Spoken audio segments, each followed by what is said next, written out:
Hi po, ano po ba ang pagkakaiba ng M11 at M04 error?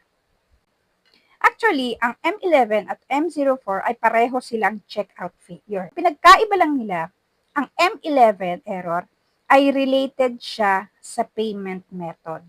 Especially kapag mag-checkout ka, gamit mo ang COD o cash on delivery.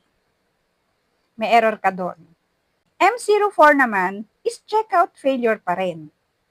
Kaya lang, related siya sa unusual o suspicious activity inside sa account mo.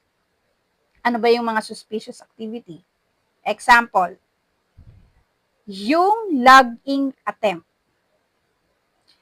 May naka-record na password sa account mo, merong isang suspicious o unauthorized na tao na gustong pumasok o gustong mag-login sa account mo.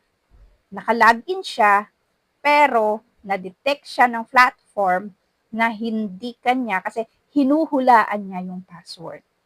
So, nung nahulaan niya yung password, pumasok siya sa loob ng account mo at nag-check out siya. So, na-detect ni Shopee o ng platform na hindi yan yung rightful owner. Kaya, red flag kay Shopee yun at hinold yung kanyang purchase o yung kanyang pag-check out.